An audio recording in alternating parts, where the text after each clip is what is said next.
오늘 설교의 제목은 영혼의 눈이 멀지 않게 하라라는 제목입니다. 오늘 본문 가지고 한번 은혜 나누기 원합니다. 지난주에도 제가 말씀드렸지만 우리 인간은 사회적 존재죠. 제가 이제 공동체에 대한 강조를 또 한 번 더 따로 아예 1시간 내서 주일 오전 설교에 앞으로 한 3주 뒤에 한번 하게 될 것 같습니다. 사회적 존재죠. 삼위로 계시는 하나님이 가장 근본적인 모델이고, 하나님이 세우신 가정, 하나님이 세우신 국가라는 제도를 통해 우리는 사회적 존재라는 사실이 증명되고 있죠. 신약 시대로 오면 교회를 통해서도 그 사실이 증명되고 있습니다. 성경은 교회를 그리스도의 몸이다라고 말씀하고 있죠. 그 몸의 지체가 바로 저와 여러분인 것입니다. 그러므로 우리가 아무리 유능해도 우리는 그리스도의 몸인 교회의 전부가 아니죠. 내가 아무리 탁월해도 나는 전체가 아닌 것이죠. 나는 단 하나의 지체인 것입니다. 내 눈이 아무리 예뻐도 내 몸 전부가 아니고 하나의 지체인 것이죠. 따라서 우리는 운명적으로 몸에 붙어 있어야 합니다. 다른 지체들의 도움을 받아야죠. 만약 눈만 이렇게 굴러다니면 이건 외계인이지 사람이 아닌 것이죠. 그리스도의 몸이 행하는 중요한 사역과 그 상호관계에 따른 규칙에서 예외인 사람은 한 사람도 없습니다. 그래서 교회는 너무너무 중요한 공동체인 것이죠. 따라서 겉으로 덜 중요하게 보이는 지체에게 적용되는 것이 우리 모두에게 똑같이 적용되는 것이에요. 만약 홀로 동떨어져 고립된 채 살아간다면 그 사람은 영적으로 건강하지 않습니다. 그리고 성경의 가르침에 위배되는 것이죠. 그리고 결국 영적으로 눈이 먼 채 살아갈 수밖에 없습니다. 그래서 오늘 설교의 제목이 영혼의 눈이 멀지 않게 하라 하는 것이죠. 공동체 안에서 가능하다는 거예요. 그래서 우리는 가끔씩 우리 자신에게 나는 누구인가? 나에게 영적으로 필요한 것은 무엇인가? 라고 물어보아야 합니다. 뿐만 아니라 내가 영적 건강을 유지하고 은혜 안에 성장하기 위해서 무엇이 필요한지 생각해 보아야 합니다. 공동체로부터 고립되어 그저 유아독전식이나 독불장군식으로 살고 있지 않는지 나 자신을 살펴보아야 합니다. 내 영적 시력이 정상인지 늘 점검해 볼 필요가 있는 것이죠. 맹인이 맹인을 인도할 수는 없습니다. 만약 우리가 영적으로 눈먼 자라면 우리는 한 사람도 빛 대신 주님 앞으로 인도해낼 수 없는 것이죠. 오히려 잘못된 길로 인도할 뿐인 것입니다. 그래서 예수님은 맹인이 맹인을 인도하면 둘 다 구덩이에 빠진다고 말씀하셨습니다. 그러므로 우리는 우리 영혼의 눈이 멀지 않도록 늘 우리의 영적 시력을 점검할 필요가 있는 것입니다. 오늘 본문 히브리서 3장 12절 13절은 우리 영혼의 눈이 멀지 않게 하는 비결 2가지를 가르쳐주고 있습니다. 오늘은 3개 아니고 2개. 그래도 마치는 시간은 똑같아요. 제가 늘 똑같잖아요. 먼저 죄를 찾아내 버려야 합니다. 둘째, 매일 피차 권면해야 합니다. 육체적으로 시력이 떨어지면 우리는 금방 그 사실을 알아차리죠. 눈앞에 뭔가 자꾸 어른거립니다. 그죠? 눈앞에 이렇게 수술해 보신 분, 눈앞에 뭐가 자꾸 왔다 갔다 하잖아요. 눈에 뭔가 낀 것 같은 불편함을 느끼게 되는 것이죠. 그래서 자꾸 눈을 비비기도 하고 시야가 작게 보이기도 하고 그때는 사실 심각한 것이죠. 물체를 가까이 놓고 보거나 반대로 멀리 놓고 이렇게 봐야 되기도 하는 것이죠. 눈은 여전히 인체의 신비 중에 하나이긴 하지만 그래도 현대의학과 약학의 도움으로 나쁜 시력을 라섹해서 이렇게 정상으로 돌리기도 하고 약을 넣어서 눈이 더 나빠지지 않게 하기도 하는 것이죠. 마찬가지로 우리의 영혼의 눈도 우리가 잘 관리해야 죄의 유혹에 빠져들지 않습니다. 그렇다면 우리가 어떻게 해야 영혼의 시력을 잃지 않고 밝은 영의 눈으로 하나님의 세계를 바라보며 이 한 해를 살아갈 수 있을까요? 첫 번째, 죄는 찾아내서 버려야 합니다. 오늘 본문은 우리가 죄의 유혹으로 완고하게 되는 과정, 곧 영적으로 눈이 멀게 되는 상태가 점진적으로 이루어진다는 것을 보여주고 있습니다. 먼저 12절 보면 믿지 아니하는 악한 마음을 품습니다. 헬라 성경 보면 악하고 믿지 않는 마음 이렇게 되어 있는데 우리 성경은 재미있게 이렇게 순서를 바꿔서 번역했어요. 그리고 그 다음으로 살아계신 하나님으로부터 떨어지게 되어 있습니다. 그럼 믿지 않은 악한 마음을 가지고 어떻게 하나님께 가까이 할 수 있겠어요? 그리고 마지막 단계로 죄의 유혹에 속아 마음이 완고하게 되는 것이죠. 이 마음이 완고하게 되는 것이 결국 영적으로 눈이 멀게 된다는 것입니다. 이처럼 죄를 찾아내 버리지 않으면 우리의 영적인 눈이 멀게 되는 것입니다. 죄는 하나님께서 우리에게 요구하시는 인격과 행위의 경계선 밖에 있는 것, 곧 하나님이 악이라고 말씀하시는 것을 받아들이는 것, 이것이 죄죠. 그래서 이렇게 관역을 벗어난 게 죄라는 의미를 가지고 있는 것입니다.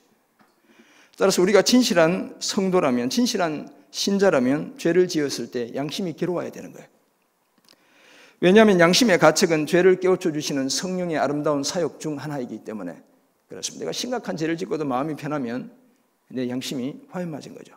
나는 어쩌면 하나님의 사람이 아닐 가능성이 엄청 높습니다. 그때 우리 양심이 괴로울 때 우리는 두 가지 선택을 할 수 있습니다. 내가 저지른 일을 죄라고 인정하고 다시 한번 그리스도의 의를 의지해 용서를 구하는 것이죠. 당연히 우리가 그렇게 해야 하는데 또 다른 태도는 무엇입니까? 적당히 변명할 핑계를 찾아 내가 저지른 행위가 옳다고 나 스스로 주장하는 것입니다. 내 기분은 어느 정도 무마되지만 하나님과 멀어지는 어리석음에 빠져들기 시작하는 것이죠. 결국 이런 행위가 우리의 영혼의 눈을 멀게 합니다. 마음에 죄를 품고 살아가는 사람은 이렇게 스스로를 속이죠. 사실 우리는 우리가 의식하는 것보다 더 자주 그래 그거 괜찮아, 이 정도는 괜찮아, 누구나 다 그랬을 거야, 아마 하나님도 다 이해하실 거야, 이렇게 자주 자신을 위로하고 자신을 숨기는 그런 일들을 반복하는 것이죠. 예를 들어 부부가 교회에서 예배를 드리고 집으로 돌아가면서 차 안에서 욕하고 싶은 성도 있잖아요. 여러분들은 안 그러시겠지만 따로 그런 분들, 딴 교회 분들 중에 계신 것 같아요. 누군가에 대해 뒷담화를 할 때가 있습니다. 여러분들은 안 그러시죠? 제가 그래서 그런 것 같아요. 실컷 욕하고 나서 이런 변명을 하죠. 우리가 남을 헐뜯는 게 아니야, 여보. 단지 그 사람을 위해 좀 더 많이 기도해 주자는 뜻이지. 이렇게 이야기합니다. 헌금하기를 꺼리하는 사람들은 스스로 이렇게 위로할 수 있죠. 내가 인색한 게 아니야. 더 의미 있는 다른 곳에 쓰려고 할 뿐이지. 우리는 다 이렇게 이야기할 수 있죠. 이처럼 우리에게는 썩 좋지 않은 일을 하고서도 적당히 무마하려는 성향이 있습니다. 이런 상황이 지속되면 마음이 완고해지는 과정이 본격적으로 시작되는 거예요. 죄를 변명하고 의의를 내세우는 순간 믿지 않는 악한 마음이 생겨나는 것입니다. 별 잘못이 없다고 생각하기에 나 자신이 용서의 은혜가 필요한 죄인이라는 사실을 부인하려 드는 것입니다.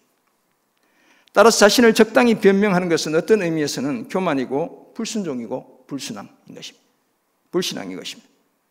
그리고 이것은 죄가 더욱 강하게 역사할 여지를 제공합니다. 회개하지 않는 그 마음에 죄가 더욱 추악한 기승을 부리죠. 그래서 하나님으로부터 떨어지게 하는 거예요. 하나님으로부터 멀어지게 하는 것입니다. 그러므로 죄의 유혹이라는 풍랑에 맞서려면 내가 죄인임을 고백하는 그리스도의 은혜를 굳게 붙잡아야 합니다. 은혜의 탯줄을 잘라버리면 만약 우리는 더 멀리 표류할 수밖에 없습니다. 그러다 보면 마음이 점점 더 완고해지는 것이죠. 완고하다는 것은 딱딱해지는 것을 의미하는 것이잖아요. 돌처럼 딱딱해지는 것입니다. 그렇게 되면 양심은 이제 더 이상 작동하지 않습니다. 변화를 거부하기 때문에 쉽게 바뀌지도 않습니다. 돌을 다듬으려면 전과 망치, 아주 센 자극이 가해져야 그때는 이제 변하기 시작하는 것이죠. 당연히 성령의 역사에도 둔감해지죠. 마음의 생각과 말과 행동이 다 악한데도 아무렇지 않게 생각하기도 합니다. 영혼의 눈이 완전히 멀게 되는 것입니다. 그런데 문제는 무엇입니까? 그렇게 되면 내가 눈이 멀었다는 사실 자체를 인식조차 못한다는 것, 그것이 문제인 것입니다. 그러므로 우리를 불신앙의 악한 마음을 품고 살아계신 하나님에게서 떨어지게 하는 그 죄를 찾아내서 버려야 하는 것입니다. 우리 안에 고질적으로 자리 잡고 있는 그 죄를 찾아내 버려야 하는 것입니다. 악 또는 죄는 어떤 모양이든 다 버리라고 사도 바울이 말씀하셨습니다. 악한 생각과 믿음 없음과 하나님과 이웃에 대한 사랑 없음이라는 죄를 우리는 찾아내 버려야 하는 것입니다. 그래야 밝은 사랑의 눈으로 하나님과 이웃을 바라보며 믿음의 여정을 계속 달려갈 수 있습니다. 영혼의 눈이 멀지 않도록 늘 죄를 멀리하는 그런 저와 여러분 모두가 되시기를 주님의 이름으로 축원합니다. 아멘. 영혼의 눈이 멀지 않게 하기 위한 두 번째 비법으로 오늘 본문에서 발견하는 매일 피차 권면해야 합니다. 사실 이것은 영적으로 우리가 성숙한 공동체가 될 때 가능한 일이에요. 영적으로 눈이 멀게 되는 상태를 예방하는 두 번째 방법이 오직 오늘이라 일컫는 동안 매일 피차 권면하는 것입니다. 우리 13절을 한번 같이 같은 목소리로 읽어보겠습니다. 시작. 오직 오늘이라 일컫는 동안에 매일 피차 권면하여 너희 중에 누구든지 죄의 유혹으로 완고하게 되지 않도록 하라. 아멘. 오늘이라는 이 날들 동안 매일 같이 서로 권면하며 살아야 한다는 것입니다. 여기서 권면하다는 것은 격려하다, 이제 파라칼레오, 파라클레이토스, 성령이라는 단어도 다 여기서 온 것인데 옆에 이렇게 위로하고 격려해 주는 것도 있지만 또 다른 의미는 촉구하고 타이르는 의미가 있는 것이죠. 우리는 위로하고 격려할 뿐만 아니라 때로는 매일같이 사랑의 마음으로 타이르는 그 일을 계속해야 한다는 거예요. 사실 서로 간에 이런 역할을 제대로 하기 위해서는 교회가 영적 공동체로서의 기능을 온전히 수행할 때 가능한 것입니다. 그렇지 않으면 서로 이렇게 지적질하고 뾰족한 말하고 이렇게 더 상처가 생기게 되는 것이죠. 우리는 개인주의의 영향을 받은 예수님과 나라는 개인화되고 고립된 기독교에 안주하지 않아야 합니다. 그래서 교회의 3대 표지 중에 하나가 디스플린이에요. 권징이라는 표지가 교회의 교회다움을 사실 이야기하는 표지 중에 하나예요. 이렇게 제가 말씀을 선포하는 것, 우리가 성례에 참여하는 것, 세례와 성찬에 참여하는 것, 그 다음에 또 하나가 권징이거든요. 이것은 사실 오늘 제가 전하는 이 의미와도 관련이 있다고 생각이 되어져요. 그리스도의 몸인 교회 공동체 속에서 서로 격려하고 세워주며 교정하고 타이르는 권면의 사역을 기꺼이 받아들여야 합니다.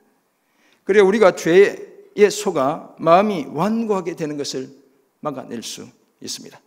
다시 말해서 영적으로 눈이 멀게 되는 것을 예방할 수 있게 되는 거예요. 그래서 오늘 히브리서 저자가 히브리서를 받는 성도들에게 오직 오늘이라 일컫는 동안에 매일 피차 권면하라라고 말씀하고 있는 것입니다. 우리 중에 그 누구도 홀로 동떨어져선 안전할 수 없습니다. 우는 사자처럼 두루 다니면서 삼킬 자를 찾는 사탄의 좋은 먹잇감이 될 뿐인 것입니다. 이상한 기독교를 내가 만들어 가게 되는 것이죠.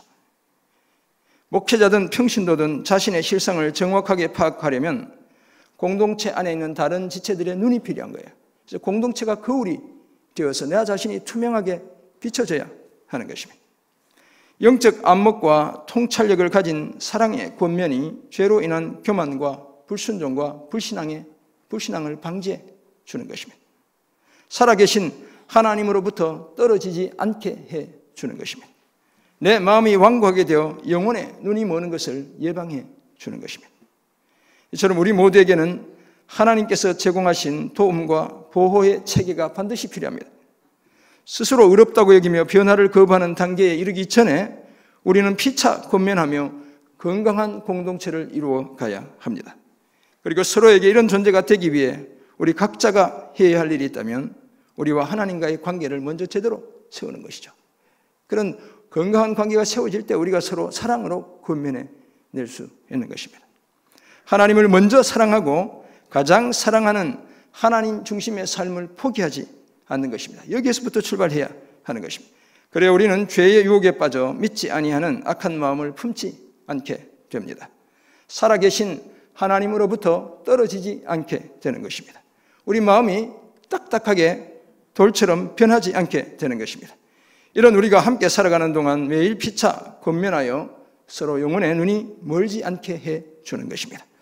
교회 공동체 내에서 매일 피차 사랑으로 권면하여 영혼의 눈이 멀지 않게 되는 복된 2019년 되기를 간절히 소원합니다.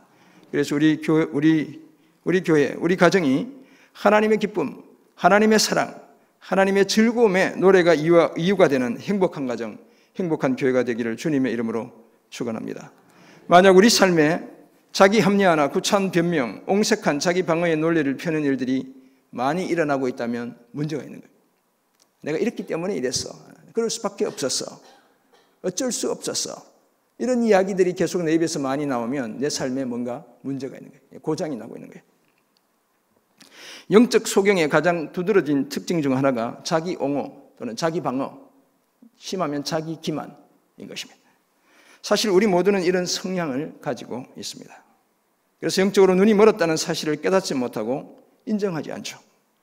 누군가 문제를 지적하면 버럭 화부터 냅니다. 우리 아내가 이제 이 설교를 들으면 당신이야 이렇게 지금 속으로 생각하고 있을 거예요. 그러므로 더 이상 돌이킬 수 없는 지경에 빠지기 전에 먼저 하나님과 나의 관계를 제대로 점검해야 합니다. 교만과 불순종을 걷어내고 우리의 신앙을 다시 회복해야 합니다. 하나님을 먼저 사랑하고 가장 사랑하는 삶을 늘 살아내야 합니다. 거기에다 나도 다른 지체들의 도움이 필요한 연약한 존재임을 인정해야 합니다.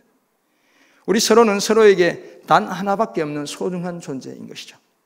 서로 의지하고 도와주어야 제대로 된 그리스도의 몸을 이룰 수 있습니다.